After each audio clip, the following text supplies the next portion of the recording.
জামাই ষষ্ঠীতে শেষ পাতে মিষ্টিমুখ করানোর জন্য পাকা আম দিয়ে এই রেসিপিটা খুব সহজে বাড়িতে বানিয়ে নিতে পারবেন। খুব কম সময়ে মাত্র 2 থেকে 3টে উপকরণ দিয়েই তৈরি হয়ে যায় এই রেসিপিটা। তাহলে চলো দেখে নিই এটা বানাতে কি কি উপকরণ লাগছে। প্রথমে আমি এখানে 2টো মাঝারি সাইজের পাকা আম নিয়েছি। বড় আম নিলে একটা নিলেই হবে। তো আমগুলো ভালোভাবে ধুয়ে পরিষ্কার করে কেটে রেখেছিলাম। এখন একটা চামচের সাহায্যে এইভাবে সবকটা পাল্প বের করে নিচ্ছি।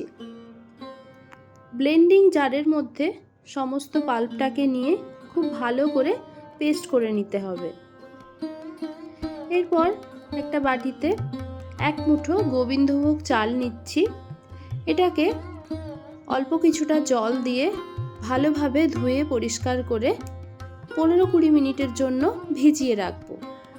কড়াইতে 1 চামচ ঘি দিয়ে অল্প কিছু কাজু আর কিশমিশ ভালো করে ভেজে নেব। এরপর ওই কড়াইতেই দিয়ে দেব 500 ml দুধ।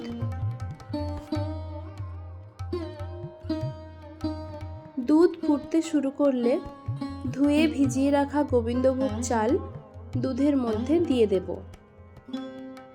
ভালোভাবে নেড়ে চেড়ে একটু মিশিয়ে নেব। আর চালটা যতক্ষণ সেদ্ধ হচ্ছে ততক্ষণ হালকা হাতে এইভাবে মাঝে মধ্যে নাড়িয়ে দিতে হবে। নিচে যেন কোনোভাবে লেগে না যায় সেই দিকটা খেয়াল রাখতে হবে। মোটামুটি 7-8 মিনিটের পর আমি একবার চেক করে নিলাম।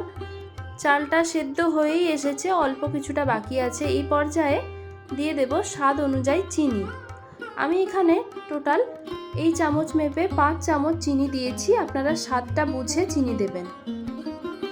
ভালোভাবে আবারও মিশিয়ে আরও 5-7 মিনিট চালটাকে সেদ্ধ করে নিলাম। মোটামুটি পায়েসটা আমাদের হয়েই এসেছে।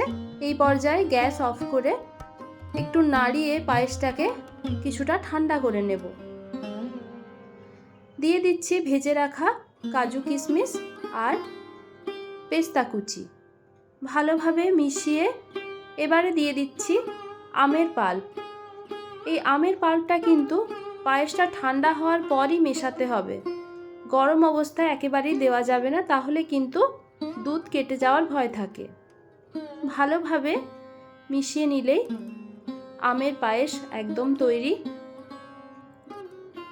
এটাকে এবারে ঠান্ডা করে ফ্রিজে রেখে সার্ভ করব। তৈরি হয়ে গেল দারুণ স্বাদের আমের ক্ষীর বা আমের পায়েস। সামনের জামাই ষষ্ঠীতে জামাইয়ের শেষ পাতে অবশ্যই এই রেসিপিটি থাকতে হবে। বাড়িতে বানিয়ে কমেন্টে আমাকে জানাতে ভুলবেন না কেমন লাগলো আজকের রেসিপিটা। আর আম দিয়ে আপনারা আর কোন কোন রেসিপি দেখতে চান সেটাও আমাকে লিখে জানাবেন।